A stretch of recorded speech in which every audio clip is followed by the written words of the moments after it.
Bon, vous toutes et bonjour à vous tous et soyez les bienvenus. Bienvenue à vous également qui nous rejoignez sur le site de la République des Pyrénées.fr pour le début de cette journée marathon de conférences, d'ateliers et ce soir de remise des prix dans le cadre de cette nouvelle édition de HIPI, le carrefour des Pyrénées numériques. Nous allons ouvrir cette matinée par un premier sujet parrainé par Helioparc. Nous allons parler de l'éco-conception logicielle dans quelques instants. Je demande à Olivier Farinck qui dirige Helioparc de bien vouloir me rejoindre ici sur scène pour accueillir d'abord ces invités et accueillir celles et ceux qui nous suivent également sur le site internet de la République des Pyrénées et expliquer de pourquoi d'abord Helioparc a choisi d'être partenaire de ce carrefour des Pyrénées numériques HIPI, parler de l'actualité d'Helioparc dont on a vu qu'elle était riche en matière de projets, en matière de perspectives et pourquoi ce sujet en particulier de l'éco-conception logicielle est un sujet qui passionne nombre de vos résidents, nombre de vos entreprises présentes au cœur même de la Technopole. D'abord un petit mot de présentation pour celles et ceux qui ne connaîtraient pas la Technopole Helioparc. De quoi parlons-nous, Olivier ? Bien, Helioparc, c'est donc une technopole qui a 36 ans d'existence maintenant et notre cœur de métier, c'est l'accompagnement de l'innovation. Donc on accueille chaque année entre 30 et 35 jeunes porteurs de projets ou créateurs d'entreprises dans différents secteurs d'activité. Donc depuis très longtemps, on a des outils pour accompagner les startups dans le domaine des géosciences et du numérique notamment. Et là, depuis quelques temps maintenant, effectivement, il y a, on sait tous qu'il y a les enjeux liés au changement climatique sont très importants. Il y a une mobilisation qui est mondiale et Helioparc ne pouvait pas être à côté de ce mouvement. On a de plus en plus de candidats pour être accompagnés à Helioparc qui sont dans ce secteur d'activité, de la transition écologique et énergétique. Et donc, naturellement, on a décidé de créer un nouvel outil pour les accompagner, un nouvel incubateur qui s'appelle Greenov. Donc on l'a lancé en début d'année, on a fait un appel à projet et on a déjà donc les 3 premiers lauréats qui ont été retenus et accueillis à Helioparc il y a maintenant quelques semaines. Voilà. Alors nous allons dans quelques instants convoquer des experts et des témoins, des entreprises déjà engagées dans cette logique qui va nous occuper aujourd'hui, qui va être une sorte de fil rouge ailleurs de l'ensemble des rendez-vous qu'avec Nicolas Rebière et toute la rédaction de Pyrénées Presse, on a mis au cœur de ce nouveau carrefour des Pyrénées numériques, carrefour HIPI, puisqu'on va vraiment parler aujourd'hui plus que jamais d'une transition numérique responsable. Vous l'avez dit tout à l'heure, il y a à la fois des enjeux, des opportunités également à saisir. Le fait qu'une technopole soit au cœur d'un territoire comme celui que nous connaissons ici même, c'est un atout supplémentaire pour essayer d'être à la pointe de cette économie numérique responsable. En tout cas, c'est un sujet qui nous préoccupe beaucoup parce qu'on sait que le numérique est un vrai accélérateur d'innovation, hein, c'est un levier dans la transition écologique, mais ce n'est pas que ça, le numérique a aussi un impact environnemental très fort. Certaines études ont montré que 4% des émissions mondiales du gaz à effet de serre sont dues au numérique, ce qui place le numérique devant l'aviation civile. Donc effectivement, il faut qu'il y ait une prise de conscience, surtout que la digitalisation aujourd'hui, elle est partout, elle s'accélère et donc il faut qu'on se dirige, qu'on s'oriente vers un numérique de plus en plus responsable. Et c'est vrai que je pense que nos intervenants les interventions vont être très intéressantes parce que sur cet impact environnemental, on sait que environ les 3/4 des impacts sont dus à la fabrication des équipements, ordinateurs, smartphones ou autres, mais 1/4 de cet impact est dû aux usages et aux logiciels. Ouais. Et donc il y a vraiment là aussi des pistes à creuser pour aller vers un numérique plus responsable. Et je pense que nos intervenants vont pouvoir nous expliquer tout ça. On va les rejoindre dans quelques instants. Merci beaucoup à tout à l'heure pour la soirée qui viendra donc clôturer cette journée marathon. Vous allez suivre sur la République des Pyrénées.fr, à moins que vous ne soyez à portée de pas pour venir nous rejoindre ici au Palais Beaumont, puisque sachez-le, tous les jours de la journée, nous vous accueillerons et qu'à la fois des rendez-vous comme celui-ci, mais également des ateliers thématiques qui seront animés tout le long de la journée. Vous pouvez donc faire quelques pas pour venir ici au centre-ville de Pau et venir nous rejoindre puisque l'entrée de cette journée est entièrement gratuite. Je vais me diriger vers les témoins qui ont été réunis par la Technopole et Helioparc pour animer cette première table ronde et je vais donc vous les présenter dans quelques instants. Avec eux, nous allons voir en effet les enjeux, les défis, les opportunités pour un numérique responsable en parlant aujourd'hui aujourd'hui d'éco-conception logicielle. C'est le point de départ quelque part de cette journée avec ce fil rouge et cette question de l'éco-conception logicielle, ou dit autrement la conception responsable de services informatiques. Le but, c'est de se rendre compte que sur le territoire, des entreprises et développeurs se sont déjà penchés sur cette question ou agissent d'ailleurs au cœur même de leur structure. Autour de la table, Paul Gué est ingénieur de recherche à l'UPPA. Vous allez prendre le micro dans quelques instants. Merci à vous de nous avoir rejoints. À côté de vous, un maître de conférence en informatique, toujours issu du monde universitaire, Olivier Leguer. Merci d'être avec nous également. Nous avons à côté une entreprise de conception de logiciels basée à Pau, Cosolus, qui est représentée par Aurélien Graillot, qui est projet manager. Et puis nous avons également à côté de nous deux représentants de Capgemini, Michael Lefebvre et Thomas Texera, respectivement entreprise architecte et solution architecte chez Capgemini, pour évoquer ce sujet. Je vais commencer par vous, Michael Lefebvre et Thomas Texera, juste pour un petit mot d'abord de présentation de vos jobs et finalement de votre définition de ce qu'est pour vous l'éco-conception logicielle. Il faut lever le bouton vers le haut, ne plus y toucher ensuite. C'est comme quand vous allez l'ordinateur. Une fois que vous n'y touchez plus. C'est tout simple. Expliquez-moi quel est votre job au sein de Capgemini et puis tout simplement votre façon de définir aujourd'hui ce qu'est l'éco-conception logicielle. Oui. Donc moi je travaille à Capgemini, qui est basé d'ailleurs à Heliopark. Donc je suis architecte solution. Actuellement je travaille sur un projet qui va s'occuper de tout ce qui est l'intégration de nouvelles fonctionnalités autour d'un logiciel pour un client et surtout du maintien de toute la plateforme qui permet de faire ces intégrations. Et donc sur cette plateforme-là, il y a beaucoup d'optimisations qu'on peut faire du point de vue de l'éco-conception. Alors quelle est la différence avec votre voisin chez Capgemini côté job? Prenez le micro. Présentez-vous et expliquez-nous un petit peu la différence d'action entre l'un et l'autre d'ailleurs. La différence, elle est assez simple. L'architecte solution va concevoir le logiciel, l'architecte d'entreprise va concevoir le système d'information qui va inclure ces briques logicielles. Est-ce que vous avez l'impression, et l'un et l'autre, que cette problématique de l'éco-conception logicielle infuse petit à petit ou de façon exponentielle dans ce qu'est aujourd'hui le quotidien de la conception ? Alors je dirais oui, mais de manière parcellaire. On sent une vraie intention sur les sujets du numérique responsable aujourd'hui.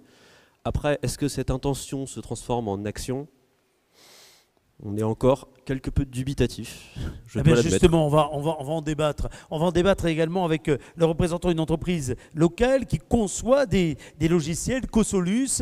Il y a des années qu'on a fait connaissance avec cette entreprise, à la base créée par Jean-Marc Baillot d'ailleurs, et qui a développé un très grand nombre de solutions logicielles, notamment pour les collectivités, mais pas que, d'ailleurs les entreprises. Aujourd'hui, est-ce que vous avez l'impression, notamment dans le monde des collectivités, qu'il y a une question qui se pose autour de l'éco-conception des logiciels où on est au contraire très en amont, très en avance des préoccupations?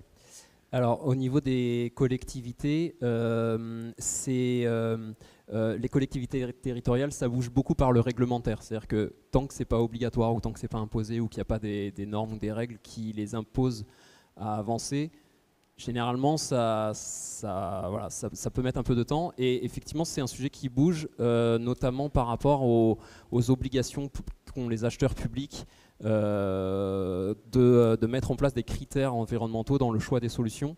Donc ça commence à venir, même si ça reste encore à ses débuts parce que l'obligation n'est pas encore en place en termes de date, c'est 2026, mais comme il se projette vers ça, c'est des critères qu'on commence à avoir dans les appels d'offres. On peut avoir effectivement des critères d'éco-conception.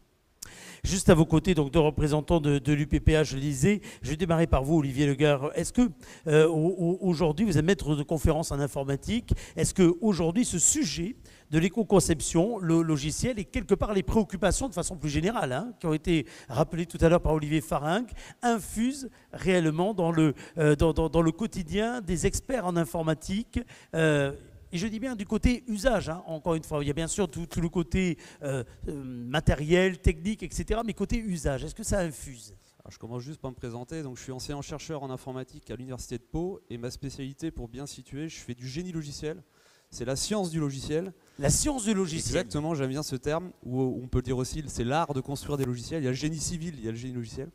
Et je ne sais pas si vous le savez, l'UPPA a un grand projet fédérateur qui s'appelle E2S. c'est solutions pour l'énergie et l'environnement. Et dans ce cadre-là, j'ai réorienté ma recherche vers le génie logiciel vert. On le verra tout à l'heure, je travaille sous un petit sous-ensemble que j'appelle moi le Green Code, le code vert.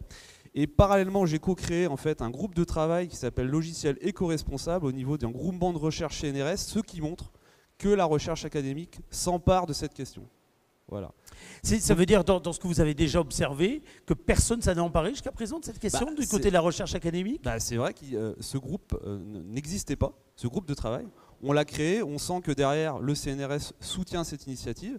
Et en fait, on essaie de fédérer les travaux à l'échelle nationale sur ce sujet qui est, moi je pense, assez balbutiant en fait. Il y a beaucoup de choses à faire. On n'en est qu'au début. Je pense que c'est ça qu'il faut voir.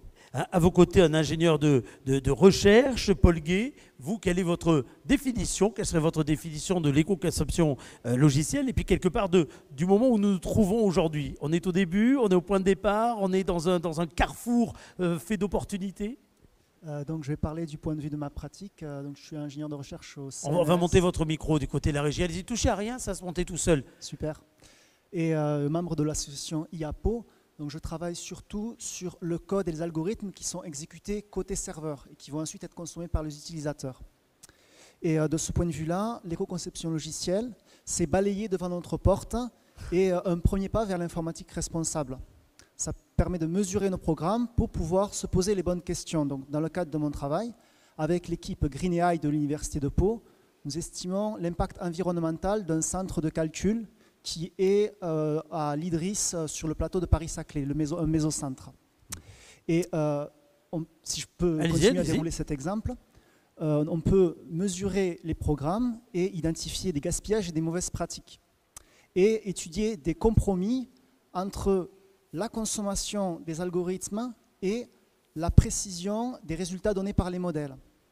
Et dans certains centres, il y a des études qui ont montré que la moitié de l'énergie du centre de calcul était gaspillée, et particulièrement venant d'utilisateurs qui étaient plutôt novices. Donc, de ce point de vue-là, identifier et informer sur ces bonnes pratiques, du point de vue des professionnels, ça permet de gagner du temps et de l'énergie et d'ouvrir un espace de discussion pour prendre conscience de l'impact du numérique. Alors, on va essayer d'être très pratico-pratique ce matin. Olivier Legare, je redémarre par vous. Quelle est la différence basique entre un logiciel éco-conçu et on va dire un logiciel conçu de manière traditionnelle? J'avoue que je ne sais pas comment mettre derrière le qualificatif traditionnel. Mais déjà, quelle est la différence fondamentale pour qu'on comprenne bien de quoi on parle? En fait, l'idée, c'est, dans un logiciel éco-conçu, c'est d'intégrer cette idée que ce qu'on est en train de créer a un impact. Alors, soit en phase d'usage, ce qui est le plus classique, donc en termes de consommation d'énergie, c'est la mesure, etc. Soit, parce que moi, je m'intéresse beaucoup aux applications mobiles, dans ce domaine un peu particulier, il se trouve que c'est ce gaspillage, on va dire, c'est ce qui fait que vous rechargez plusieurs fois par jour votre smartphone. C'est ça qui use la batterie. Et là, on revient sur les 80%, la fabrication. Donc l'aspect mobile, les applications mobiles, pour moi, elle a un intérêt particulier par rapport aux autres logiciels, par rapport à ça. Bon, en fait, c'est d'intégrer dès les phases de conception, en fait, l'idée que ce qu'on fait a un impact. Et on verra, il y a plein de métiers qui entrent en jeu. On va probablement beaucoup parler des développeurs, mais il y a également des designers, des chefs de projet, etc. Donc c'est tous ces métiers ensemble qui doivent intégrer le fait que ce qu'on construit n'est pas indolore, incolore, etc. C'est ça la vraie différence en fait. Mais quand on veut comparer, quelque part, c'est parce qu'on a des échelles factuelles pour se dire ça c'est mieux, ça c'est moins bien. Ça se mesure comment finalement comment est-ce qu'on mesure l'économie réalisée? Je ne parle pas d'économie tarifaire, là je parle pour le coup d'une économie en termes d'impact environnemental. Alors, pour moi, il y a deux grandes techniques. Soit il y a vraiment ce qu'on appelle de la mesure, alors, je vais être la mesure en joules. Oui. Ça peut être ça, donc ça c'est tout ce qui est la science de la mesure. Il y a une autre, je pense qu'on en parlera, c'est il y a des référentiels, on en parlera sûrement de bonnes pratiques, et une des mesures c'est de voir est-ce qu'on a respecté ce référentiel. C'est pas de la mesure quantité en termes de consommation électrique, etc. C'est de voir est-ce qu'on a coché la liste, et ça c'est une autre façon de voir si on est OK ou pas. Alors cette liste, on peut la trouver où ? Alors, le plus connu, je pense, ça s'appelle l'Institut du numérique responsable. C'est français. Les Français sont en avance sur les questions du numérique responsable comparé aux autres. Donc l'Institut du numérique responsable a fait un gros catalogue qui s'appelle, le GR 491, parce qu'au départ, il y avait 491 bonnes pratiques. Aujourd'hui, il y en a 510. Donc ça fait une très grosse liste. Et donc il est disponible librement sur Internet. Et l'idée, ce serait d'arriver à cocher ces 510 pratiques pour dire ok, ce logiciel est éco-conçu. Ça veut dire que dans votre job respectif, que ce soit vous, Aurélien, ou bien Michael et Thomas, aujourd'hui, est-ce que ce listing-là, ce référentiel-là, par exemple, vous le prenez en compte, vous cochez au fur et à mesure, de quelle façon est-ce que vous intégrez, lorsque vous commencez à développer déjà cette liste de bonnes pratiques? Oui, tout à fait. Le référentiel dont vous parliez, on l'utilise beaucoup. Et c'est quelque chose qu'on utilise notamment sur nos nouvelles missions d'audit. Donc récemment, on a réalisé un audit pour un client qui voulait vérifier la maintenabilité et la fiabilité de son logiciel, mais il voulait absolument qu'on regarde ça du point de vue de l'éco-conception et du numérique responsable. Donc c'est notamment ce référentiel qu'on a pu regarder pour vérifier si on cochait un maximum de cases. Quelles sont les cases les plus, entre guillemets, simples à cocher et les cases les plus complexes à atteindre? Quels sont déjà, pour ceux qui voudraient commencer finalement à regarder et à avoir une démarche, hein, quelque part? On sait bien que dans cette logique-là, on est toujours dans une démarche work in progress. Oui. C'est pas blanc, noir, c'est petit à petit. Quelles sont les étapes, on va dire, les premières étapes? Oui, alors à mon sens, souvent sur ce genre de sujet, on arrive sur des logiciels qui sont déjà existants. Donc pour moi, le plus simple, sur les projets sur lesquels j'ai travaillé, ça va être de se focaliser sur la partie infrastructure. Et typiquement faire en sorte que les environnements hors production sont éteints le week-end, que tout ce qui est la configuration soit bonne pour qu'on consomme le moins de ressources possible. Donc ça, c'est vraiment des optimisations qu'on peut faire à court terme et qui ont vraiment un impact important. Et par contre, après, vraiment derrière, pour moi, la refonte du code, donc vraiment faire toutes les optimisations logicielles, ça va être un petit peu plus compliqué. Jusqu'à peut-être changer le langage pour prendre un langage qui consommerait un petit peu moins. C'est qui aujourd'hui? Quels sont les langages qui consomment aujourd'hui le moins?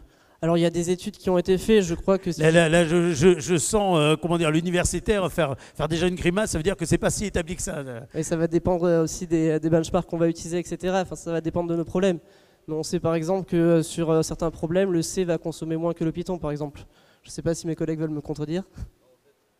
On va allumer votre micro. Ouais, je donne justement une keynote où je détruis. Il y a une polémique en fait où certains considèrent que changer de langage de programmation, donc, oui. C'est régler la question de l'éco-conception.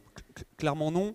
Parce qu'en fait, il y a un papier en fait, qui a été écrit donc, de gens qui font du génie logiciel. C'est pour ça que le monde est très petit, qui sont au Portugal. Jean-Marc Jancovici lui-même a cité ce papier en disant peut-être que les langages de programmation sont la clé pour le logiciel éco-conçu. Non, parce que quand on regarde un peu comment a été fait le papier, c'est pas du tout la conclusion. Et puis surtout, en fait, même si ce papier dit que le langage C, tu as raison, est parmi les mieux classés, un vieux langage, la réalité, par exemple, du développement mobile, c'est que personne n'écrit son programme en C, donc l'affaire est réglée. Donc non, ce n'est pas la solution miracle, en fait, c'est ça que je voulais dire. C'est un élément, mais ce n'est pas la solution miracle. Allez-y. C'est bon, ça refonctionne. Il y avait un point que je voulais aborder aussi, parce que vous posiez la question de quel est finalement le plus simple à faire. Le plus simple quand on Par où commencer en fait, voilà. Par où commencer justement, il faut aussi comprendre la conception de nouvelles solutions. Et dans la conception de nouvelles solutions, il y a quelque chose qu'on n'a pas encore abordé, mais qui est clé dans l'éco-conception, c'est le besoin. C'est-à-dire que on développe des quantités de fonctionnalités. Aujourd'hui, sur un logiciel du marché, un logiciel industriel, on en a 20% qui sont utilisés. Ça veut dire qu'on a 80% de ces fonctionnalités qu'on a développées, pour lesquelles on a passé du temps, pour lesquelles on a dépensé de l'énergie, qui ne servent à rien. Mais là, on parle d'éco-conception ou on parle quelque part de performance au sens large du terme? On parle des deux, puisque l'éco-conception, c'est aussi concevoir des solutions qui sont plus sobres et qui vont dépenser moins d'énergie avec des fonctionnalités qui sont peut-être plus raisonnées. Aurélien, je viens vers vous. Lorsqu'on s'adresse à Cosolus, c'est parce qu'on a souvent un cahier des charges, on a des besoins exprimés. Moi, j'ai plutôt l'impression, pour rebondir sur ce qui vient d'être dit, que c'est plutôt l'inverse. C'est-à-dire quand on vous commande quelque chose, on se dit, surtout, je vais commander quelque chose avec toutes les possibilités qui pourraient se présenter à moi, éventuellement, si possible, tatati tatata. Alors qu'en effet, à l'arrivée, on risque d'en utiliser 20, 30, que sais-je, % et pas beaucoup plus. C'est dans l'air du temps d'être également économe dans la demande? Alors, je rejoins tout à fait la remarque qui dit que l'éco-conception, c'est déjà se poser la question des bonnes fonctionnalités. Ça, c'est évident. Effectivement, le client ne voit pas toujours ça de cet œil-là, puisqu'il a souvent tendance à vouloir demander un maximum de fonctionnalités, même si on peut le sensibiliser sur le fait qu'il ne l'utilisera pas forcément. Mais on peut aussi avoir des mises en œuvre dans la conception d'une nouvelle solution, qui permettent de ne pas pousser systématiquement des fonctionnalités qui demanderaient beaucoup de calcul, par exemple, sans que l'utilisateur les demande. Très concrètement, j'arrive sur la page d'accueil de mon logiciel, c'est assez fréquent d'avoir un tableau de bord avec tout un tas d'indicateurs, etc.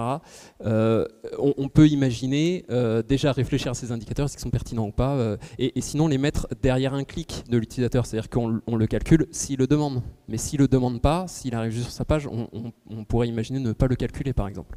Olivier Leguerre. Laissez vos boutons vers le haut et je pense que la régie va se mettre à réagir. Allez-y. Je vais donner deux exemples de mauvaises pratiques, totalement compréhensibles, hein, pas du tout techniques. La première, elle est très connue, c'est le scroll infini. Donc ça c'est considéré comme une mauvaise pratique d'éco-conception. Vous savez, le fait qu'on n'ait plus besoin, en fait, tant qu'on scrolle... Je souris parce que j'ai l'impression de faire ça en quotidien. Oui, voilà. Alors ça s'appelle l'économie de l'attention, mais bon, peu importe. Mais derrière, il y a le chargement de ressources. Enfin, techniquement, ça s'explique, hein, ça alourdit énormément de choses. Et le deuxième, c'est l'autoplay de vidéo. Ce qui fait que dès qu'on arrive, une vidéo qui était là se lance. Et malgré tout, ça, c'est ce que fait le site de la République des Pyrénées en permanence. Mais on n'est pas là pour... je distribue pas des bons ou des mauvais points. Hein, pas... Mais voilà deux exemples. Donc, ça s'appelle l'autoplay de vidéo et le scroll infini. C'est des choses qui sont en train, probablement, peut-être seront interdites. Vous voyez, donc ça c'est de la fonctionnalité. On n'est pas en train de les coder. On parle même pas de ça. C'est l'équipe autour de la table qui dit alors les gars, on fait un scroll infini, un autoplay, etc. Bah, déjà, ça commence là. Vous voyez, c'est à très haut niveau. Ça, c'est la conception responsable. On est responsable et on y pense dès maintenant. Juste à côté de vous, je voudrais donner le micro à Paul Gué. Est-ce que, encore une fois, je vais faire une comparaison, vous allez me dire si elle est bonne ou pas bonne, mais en effet, j'ai l'impression qu'on est à peu près au même point quand je vous écoute que dans le bâtiment, entre la rénovation et la construction neuve. C'est-à-dire d'un côté, on se dit qu'en effet, il y a le bâtiment déjà construit, on essaye d'agir pour être au mieux dans ce que l'on fait au quotidien, et ensuite, on prend le point de départ à zéro quand on fait du neuf, et on met des normes, on met des pratiques dès le départ qui sont évidemment beaucoup plus respectueuse aujourd'hui. Est-ce que vous qui êtes ingénieur de recherche, est-ce qu'aujourd'hui dans la conception, je reviens à ce que vous disiez tout à l'heure, dans la conception, on est capable véritablement de s'auto-limiter ou en tout cas de partir sur, allez, on va dire une grille de départ sur laquelle à peu près tout le monde est d'accord, hein, mais qui serait véritablement la plus économe possible en matière de mauvaises pratiques? Alors, pour reprendre un peu ce que disaient mes collègues, quand on veut faire de l'optimisation, il faut se concentrer sur ce qui est le plus important d'abord, sur les quelques lignes de code qui vont consommer le plus de ressources. Et du coup, si on se place du point de vue de l'impact de ces lignes de code, ça va être un impact en joules, mais ça a été dit dans l'introduction, un logiciel ne peut pas être isolé du reste, il suppose une infrastructure, il suppose des centres de calcul, il suppose des terminaux utilisateurs qui vont avoir des consommations en eau pour les maintenir, l'extraction de ressources minières avec la toxicité et les conséquences sociétales inhérentes à l'industrie minière. On a donc, et en plus, l'influence qu'aura le logiciel sur les utilisateurs. Et en fait, là où c'est difficile à dire, à trouver un référentiel, c'est qu'il y a certaines choses qu'on arrive très bien à mesurer, la consommation en joules ou des bonnes pratiques de codage. Et ensuite, il y a tous ces effets indirects qui sont beaucoup plus difficiles à définir parce qu'ils vont dépendre de l'évolution des utilisateurs et qui, du coup, rendent cette étape-là difficile et qui demandent de réfléchir en amont quelle va être la fonctionnalité et l'utilisation du logiciel. Est-ce que cela dit, en faisant ça, on ne se prive pas de certaines fonctionnalités dont on n'arrête pas de dire partout qu'elles sont indispensables sur la sécurité, par exemple, sur des réflexes d'authentification, etc. Est-ce qu'au fur et à mesure, on a l'impression que ces besoins qui sont, on en parlera d'ailleurs dans d'autres tables rondes cet après-midi, hein, de plus en plus importants au niveau de l'authentification, de la sécurité, etc., paradoxalement, par rapport à ce que vous dites, pour être pas très économe hein, en matière de fonctionnalité. Est-ce qu'on n'a pas là tranché finalement entre deux obligations? J'ai du mal à voir, enfin vous me compléterez peut-être, mais j'ai du mal à voir pourquoi il y aurait besoin de faire ce choix. Non, je ne sais pas, je pose une question. J'ai l'impression que vous dites qu'il faut simplifier les choses, en effet, y compris dans le logiciel. Est-ce que la simplification, à l'inverse, ne pourrait pas avoir comme revers tout ce qu'on se dit à l'inverse sur la complexification du cryptage des données, de la sécurisation? Est-ce que les deux sont compatibles? C'est un compromis, hein, de toute façon, ça c'est clair. Hein. Je veux dire, c'est quoi l'intention première? Si c'est l'empreinte carbone, ou la sécurité. En fait, je pense que... Est-ce que les deux sont compatibles? Est-ce que les deux sont compatibles? Bah, ça dépend, parfois oui, parfois non, je sais pas. Je rebondirai là-dessus parce que ça, pour le coup, quand on fait de l'architecture de logiciels ou de système d'information, il y a quelque chose qui s'appelle les principes d'architecture, c'est-à-dire que on dit clairement à la personne qui nous demande ce logiciel, c'est quoi le plus important. Et il ne peut pas dire tout. Il ne va pas dire je veux à la fois manger du poisson et de la viande en même temps. Il faut choisir. Donc effectivement, je rejoins tout à fait, c'est un compromis et ça dépend où est-ce qu'on décide de mettre la valeur de notre logiciel. Allez-y. Pour dire sur l'analogie avec les bâtiments, en fait pour moi, un des grands challenges, c'est la notion d'éco-score. C'est-à-dire une lettre de A à E pour le logiciel. J'ai écrit des choses là-dessus et je travaille, alors on pourra en discuter tout à l'heure, sur des solutions qui donnent un score à un logiciel. Et ça, c'est la clé, hein, c'était mon projet de recherche, donc forcément. C'est très compliqué en fait. Autant on peut le faire, on est tous d'accord sur un bâtiment. Oui. Pour moi, c'est la question challenge des années qui viennent, c'est ce même éco-score pour un software. Parce que c'est ça la clé. A, B, C, D, E, F. Oui, bien sûr. Voilà. Ouais, c'est ça. Peut-être si on a le temps, je détaillerai certains éléments, mais c'est très très compliqué. Non, mais cela dit, attends, on va rester quelques instants là-dessus, parce que vous semblez simplifier à l'extrême, mais vous prenez une analogie, là, ABCDE, que ce soit pour le domaine de l'énergie, alors encore plus à la nutrition, avec des Nutri-Score, etc., arriver à se mettre tous d'accord sur un référentiel qui soit commun, etc., c'est une gageure. Or, dans le domaine du logiciel, comme dans le domaine d'ailleurs de l'agroalimentaire, on ne joue pas dans un périmètre que régional, même franco-français, etc. Comment est-ce qu'on va arriver à mettre tout le monde d'accord sur des normes au niveau mondial? Effectivement, c'est pour ça que je dis, je ne sais pas, je ne vois pas pour l'instant comment on va trouver une manière uniforme de mettre donc un score, une lettre, à n'importe quel type de logiciel, parce qu'on n'en a pas parlé, mais le logiciel il est multiprotéiforme. Enfin, on parle, c'est du web, c'est du mobile, c'est pour la santé, c'est pour la sécurité, c'est simplement un site vitrine. Enfin, on a depuis le début, on part du logiciel comme un objet unique et avec des contours très clairs, etc. Non, bien sûr, donc c'est très très très compliqué, très compliqué. Allez-y. Après, je ne voudrais pas être non plus trop pessimiste dans le sens où c'est un domaine qui démarre, qui est balbutiant. Et avec la prise de conscience qui est en train de se faire sur les formations, des analyses multicritères, des différents impacts que peut avoir un logiciel, et en prenant l'exemple que par le passé, il y a des normes qui ont été faites sur des sujets compliqués et qu'avec le temps, il y a des choses qui ont fini par se faire. Est-ce que vous avez l'impression que ici, sur ce territoire en l'occurrence, on a des compétences disponibles pour permettre l'expertise, d'une part, pour permettre l'amélioration, la correction? Alors vous allez me dire oui, parce que c'est votre cœur de métier, mais vous êtes le seul à faire ça, ou est-ce qu'au contraire c'est quelque chose qui se développe de plus en plus? D'abord l'analyse, et puis quelque part aussi évidemment le conseil, la correction, dans le bon sens du terme. Tout à fait, mais du coup chez Capgemini, l'année dernière, il y a eu une grande volonté là-dessus. Faut savoir qu'aujourd'hui, toutes les personnes qui vont nous rejoindre on va leur dispenser une formation autour du numérique responsable, et donc si c'est des personnes qui ont un vernis technique, ils vont en plus avoir pas mal d'éléments clés. Donc on va parler du GR 491, on va parler de pas mal de bonnes pratiques. Donc aujourd'hui, toutes les personnes qui rejoignent Capgemini à Pau sont sensibilisées à ça. Oui. C'est la même chose dans une entreprise, dans une PME, je vais le dire comme ça, chez Cosolus? Alors, nous, on est encore, on va dire, au début de notre chemin sur cette partie. Par rapport à la question, est-ce que c'est facile de trouver des gens formés? Je pense que déjà, en ce moment, trouver des développeurs, déjà, c'est pas évident. Oui. Faites attention, parce que si je reprends mon analogie du bâtiment, ça va être encore pire. Mais, mais par contre, ce que je voulais rajouter, c'est qu'effectivement, on peut se former à ce sujet.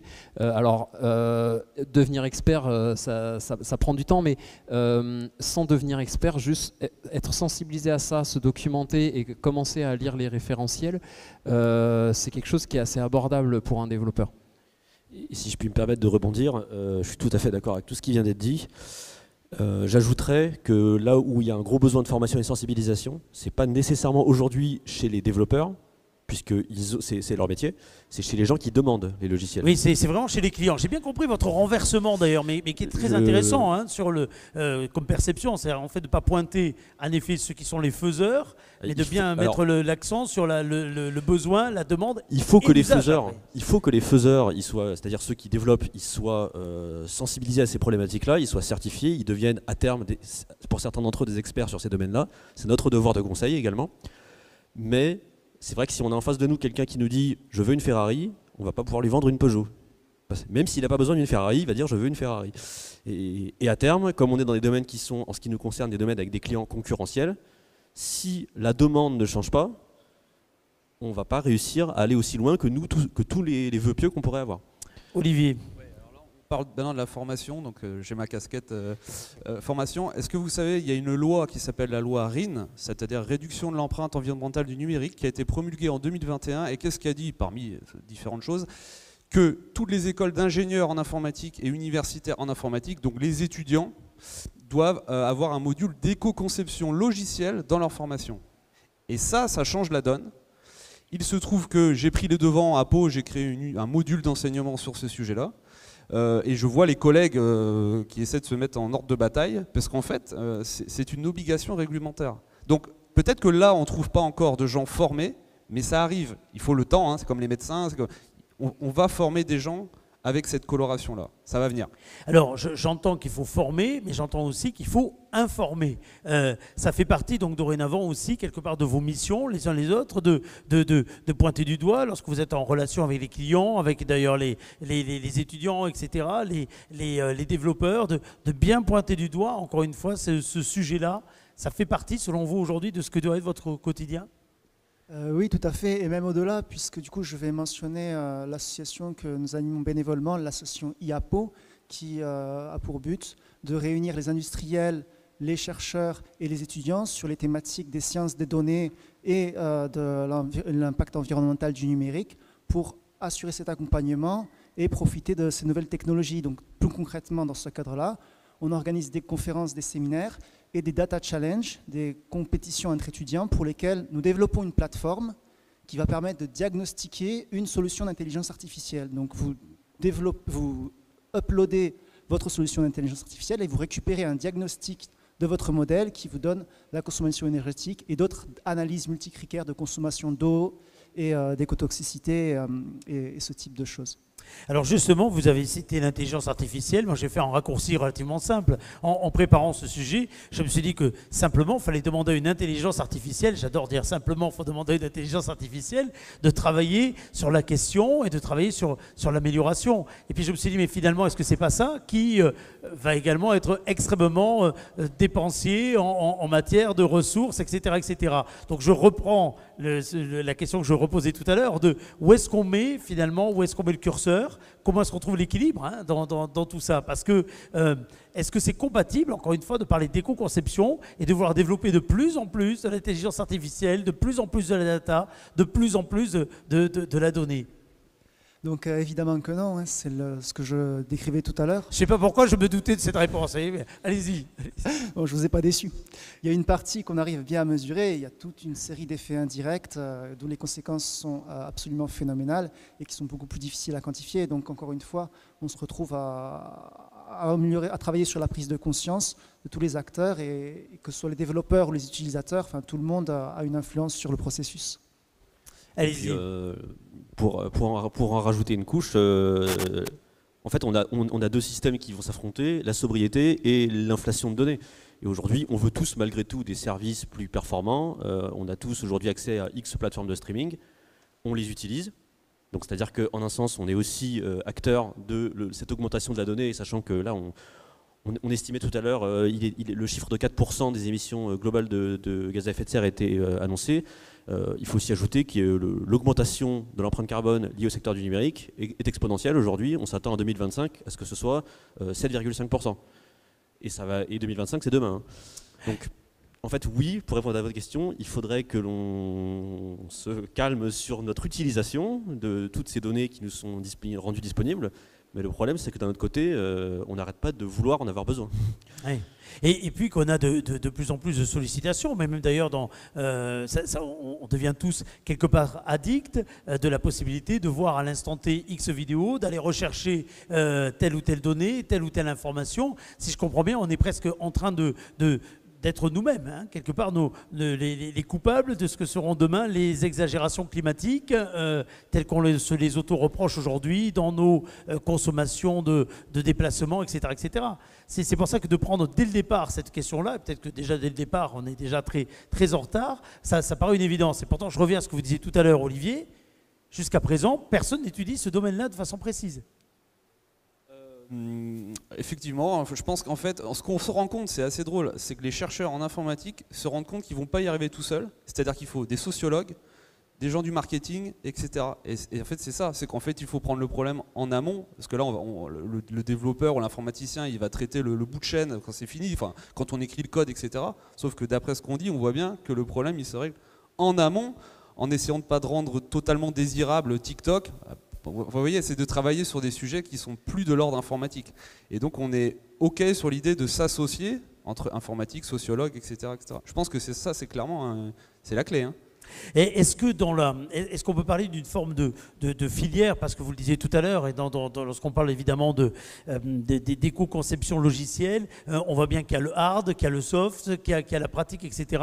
Est-ce qu'aujourd'hui, de façon transversale ou au contraire en silo, vous voyez une réflexion se structurer? Du côté des observateurs de Capgemini, je demanderai la même chose évidemment pour nos universitaires. Alors justement, comme vous dites, il y a vraiment pas mal d'axes sur lesquels on peut intervenir. C'est pour ça que moi j'aime bien qu'on parle de services numériques, parce qu'on sent que du coup il y a une infrastructure, il y a le software, il y a tout ce qui va autour, il y a les appareils aussi. Tout à l'heure on disait que c'est ce qui polluait le plus de les fabriquer. On peut aussi, nous à notre niveau, faire en sorte de fonctionner sur des anciens appareils et donc essayer de les garder plus longtemps. Donc voilà, c'est pas la méthode Steve Jobs, ça, oui. Tout à fait. Donc il y a vraiment plein d'axes de travail. Et aujourd'hui, moi, je ne vois pas une espèce d'unité là-dedans, oui, pour répondre à la question. Et elle pourrait arriver, cette unité? Moi, j'ai l'impression qu'on est plutôt dans ce domaine-là. Je citais volontairement Apple tout à l'heure, mais ça pourrait être d'autres marques, ne focalisons pas, dans une logique où depuis des années, on s'habitue à quelque part changer pour quelque chose de mieux, de meilleur, etc. Et donc quelque part rendre l'obsolescence presque automatique. Alors justement, c'est la réglementation en fait qui va intervenir. C'est pas les informaticiens sur ces sujets-là, parce que là aussi on a mélangé tout ce qui est système d'exploitation, les OS comme on dit. Et moi je travaillais pas chez Apple, peut-être personne dans la salle non plus. Donc ça on peut pas faire grand-chose si chez Apple ils décident de voilà. Nous on parlait plutôt du développeur du quotidien qui lui crée son application par-dessus cet écosystème. Donc je pense que c'était plutôt là-dessus qu'on se positionnait. Il y a un autre challenge aussi, il faut bien comprendre qu'on peut tous se gargariser de bonnes intentions et dire aux développeurs il faut faire attention, il faut éco-concevoir, etc. Moi le challenge que je pose c'est la scalabilité, c'est-à-dire comment on fait ça sur des milliards d'applications. Parce qu'on peut imaginer une équipe de développement qui se réunit autour d'un café, qui discute, qu'est-ce qu'on fait, est-ce qu'on y va les gars, on n'y va pas, etc. Ok, on a éco-conçu une application. Mais comment on fait ça à l'échelle de milliards d'applications? De milliards. Donc ça, c'est quelque chose, si on a le temps, on peut aussi en discuter. Comment on automatise et comment on rend ça indiscutable, en fait. Et ça, le chemin risque d'être un petit peu long. Mais déjà, y réfléchir dans un territoire donné, avec des outils de structuration. On parlait d'Hélioparc qui vous réunit aujourd'hui, mais ça pourrait être également autour de la French Tech qui va dans quelques instants se réunir également. Le fait d'avoir des cercles, je dirais, concentrés sur lesquels des professionnels, des experts de toute taille, de tous horizons, etc. travaillent, échangent ensemble. Est-ce que ça permet déjà d'accélérer au moins à un endroit donné? Bien sûr que vous n'allez pas révolutionner à un coup tout l'écosystème de la planète, mais est-ce que ça permet d'accélérer la réflexion, mais aussi l'action? Qui veut répondre? Chez Cosolus. Je fais juste, en fait, c'est peut-être pas directement la réponse à votre question, mais c'est la réflexion que je me fais aussi en écoutant sur on a vu qu'il y avait des choses effectivement qui étaient très concrètes au niveau du développeur, des choses au niveau de la conception, des chefs de projet, des clients. Et puis effectivement, on parle aussi de tout le secteur du numérique au global, des milliards d'applications.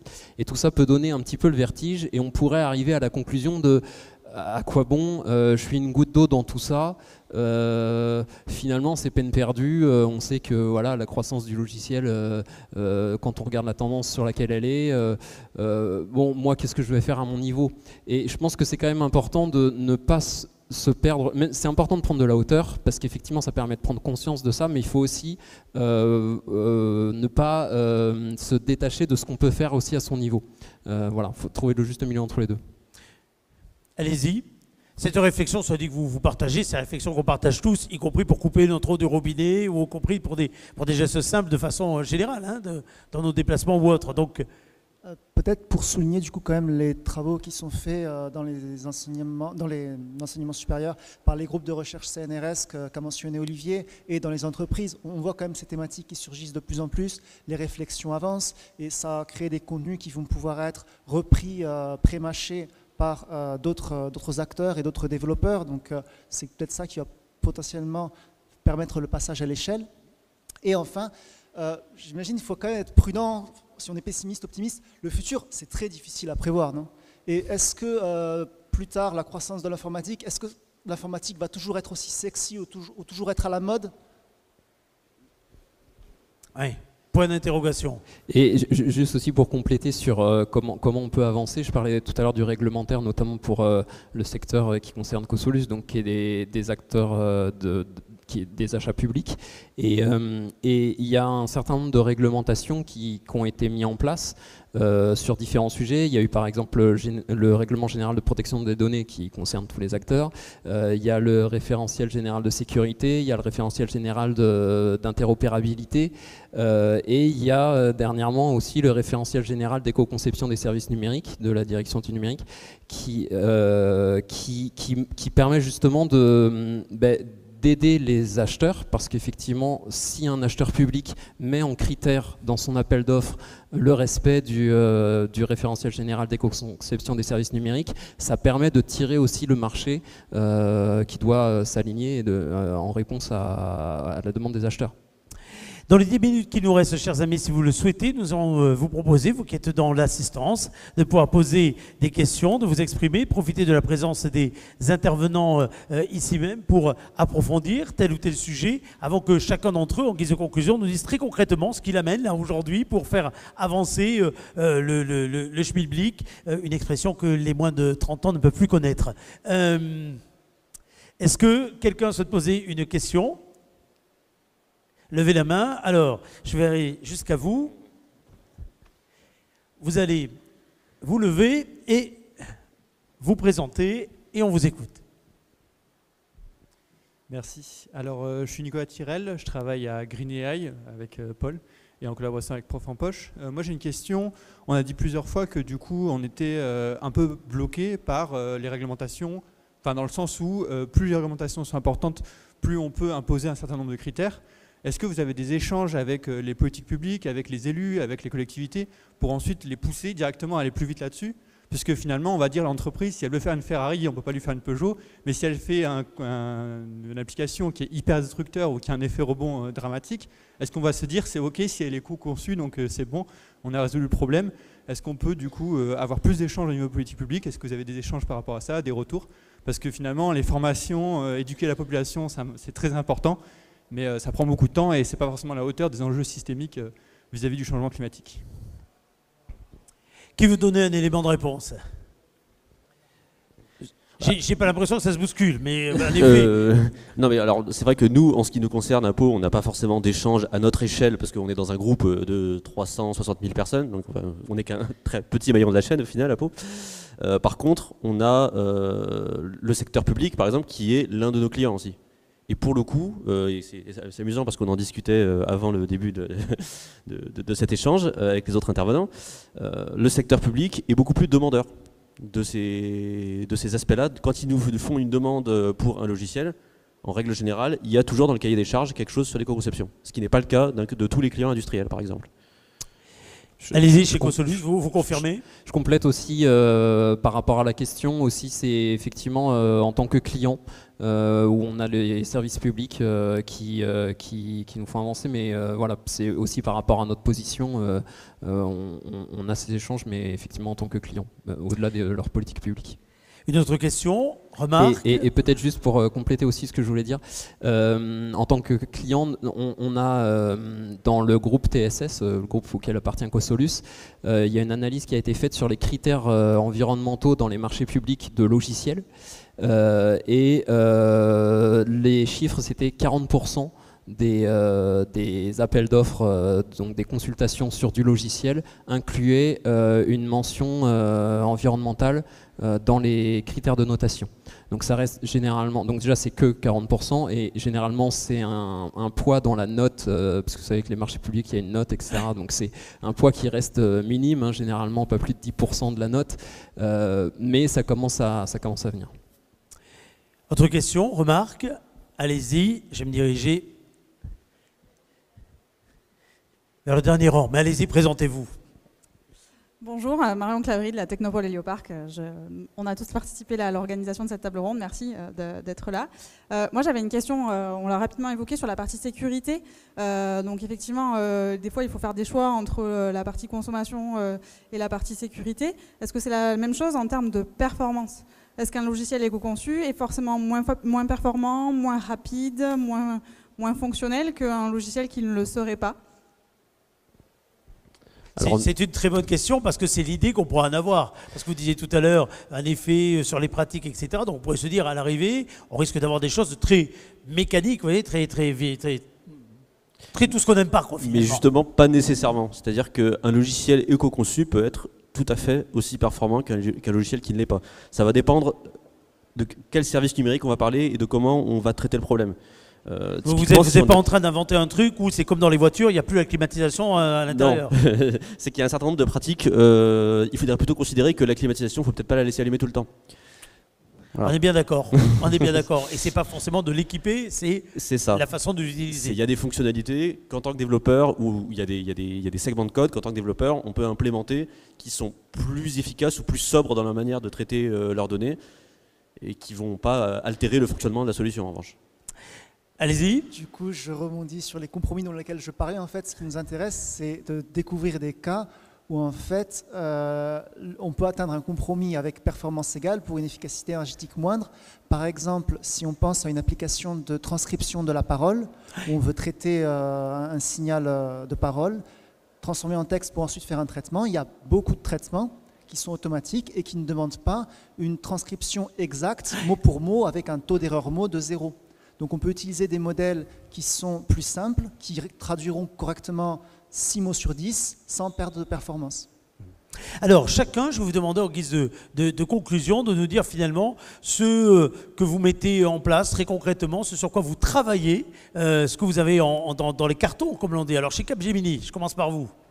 Et je crois que les uns ou les autres vous avez apporté également une petite diapositive, donc au moment venu, vous n'hésitez pas à demander à la régie, elle apparaîtra derrière. Allez-y. Alors du coup, nous au quotidien, donc sur le projet sur lequel je travaille, on va chercher à optimiser vraiment l'utilisation de l'infrastructure.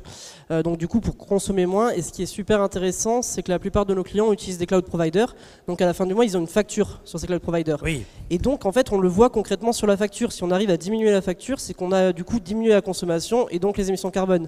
Et ça, c'est une notion que je trouve importante, c'est sur le Green IT, sur le numérique responsable, des fois faire des optimisations financières, donc faire du FinOps, c'est faire du Green IT. Et donc ça peut être aussi intéressant pour séduire nos clients sur ces enjeux-là. Même question pour votre voisin de Capgemini, en vous remerciant tous les deux en tout cas de ce premier échange. Merci à vous également. Moi je vais prendre du coup l'angle de Capgemini au sens de Capgemini Po. Ce qu'on met en place, surtout Thomas l'avait déjà dit, mais je le redis, c'est la formation pour l'ensemble de la population de nos développeurs, architectes, enfin tous les gens techniques et tous les gens qui sont un peu moins techniques d'ailleurs, qui sont tous formés au sujet numérique responsable quand ils arrivent dans le groupe. Après Capgemini, l'université, Olivier, vous démarrez. Avoir votre slide. Alors allez-y, elle va s'afficher derrière nous. Donc j'ai pas parlé de ce que je faisais. Je fais un logiciel qui s'appelle EcoCode. C'est la contraction de écologie et de code. Je vais faire très simple. Ce qu'il y a à droite, c'est du code. C'est ça qui s'exécute sur vos smartphones. Hein. Donc, on peut imaginer l'application, la REP. Voilà. Et en fait, cet outil met en surbrillance des parties de code qui seraient susceptibles d'être pas terribles dans une optique d'éco-conception. En fait. Donc ici, alors c'est désolé, on voit pas du tout. Il va mettre une ligne en rouge en disant, bah là, il faudrait être plus sobre et ne pas utiliser le vibreur. En fait, dans les smartphones, il y a un petit mécanisme qui peut faire vibrer le smartphone. Si on veut être éco-conçu, c'est pas la peine d'aller utiliser ce petit mécanisme qui consomme de l'énergie et qui est pas nécessaire. Oui, mais soudain, ça veut dire qu'il aurait sonné 803 fois.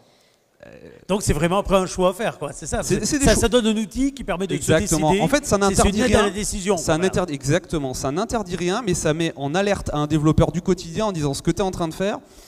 C'est pas génial. Après, tu vois, hein, tu fais ce Bien que tu veux. sûr. Et donc, j'ai créé mon propre catalogue, hein, mon référentiel. Et cet outil se base sur ce référentiel pour les mobiles Android et iOS.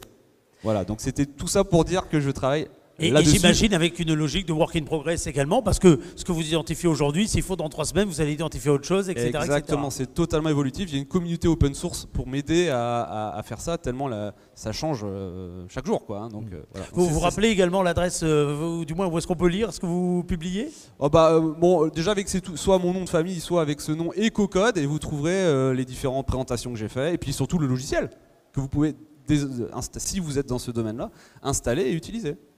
Merci beaucoup à vous, Paul Gay, juste à côté. Merci pour l'organisation de la table ronde. Donc, je vais conclure par un peu d'autopromotion. Si vous êtes intéressé par les sciences des données et par l'impact environnemental et l'éco-conception, vous pouvez nous retrouver avec l'association IAPO. On a traité des sujets comme ChatGPT, l'informatique et le quantique avec des conférences de vulgarisation. Et si vous avez des sujets de données que vous voulez explorer, venez nous voir et on pourra en faire un data challenge. Et enfin, du côté de chez Cosolus, merci en tout cas à l'université d'avoir répondu présent à l'invitation d'Hélioparc pour cette table ronde. Merci beaucoup. Et effectivement, pour répondre à la question de là où on en est chez Cosolus, on a la particularité d'avoir des logiciels qui datent depuis 20 ans pour les premiers et les plus anciens. Et donc on est à un moment dans la vie de ces logiciels sur justement des réflexions de refonte. Donc c'est exactement le moment de se poser les bonnes questions sur quelles fonctionnalités on met, comment on les met en place. Et donc voilà, c'est surtout sur cette partie-là où on travaille sur ces réflexions d'éco-conception. Alors comme on pense, merci en tout cas à Cosolus, comme on pense et comme vous venez de le dire que c'est le bon moment pour se poser ces questions, moi je vous invite à suivre ou en direct ou en replay un état économe sur ensuite la diffusion de la vidéo, mais je vous invite à suivre les propos qui vont être tenus dans les différentes tables rondes de cette journée. C'est le principe de ce Carrefour Hippie, que ce soit de façon physique ou même d'une façon distancielle, vous allez pouvoir tout le long de la journée commencer à faire infuser, à vous poser des questions, à vous demander si tout simplement dans votre quotidien, vous pouvez vous également agir, si nous pouvons agir dans notre quotidien. C'est le fil rouge quelque part de cette édition 2023 de Hippie qui démarre donc maintenant. Merci à vous d'avoir suivi ce premier rendez-vous. Les membres de la French Tech vont se réunir dans quelques instants ici au Palais Beaumont, et si vous voulez nous rejoindre cet après-midi pour participer en direct, échanger, pourquoi pas suivre également les ateliers qui vont être proposés de façon libre. Un atelier fresque du numérique va être proposé dès 14h, un atelier également de vulgarisation autour des bonnes pratiques sera proposé tout le long de la journée. Vous êtes les bienvenus, sachant que tout à l'heure, nous nous retrouverons également en direct avec les trophées Hippie. Et comme par hasard, un nouveau trophée voit cette année son apparition, fait cette année son apparition dans ce palmarès. Il est justement axé sur le numérique responsable, comme quoi tout est lié. Merci d'avoir suivi cette table ronde et rendez-vous tout à l'heure à partir de 14h sur le site de la République des Pyrénées.fr ou bien ici au Palais Beaumont. Merci beaucoup à vous toutes et à vous tous.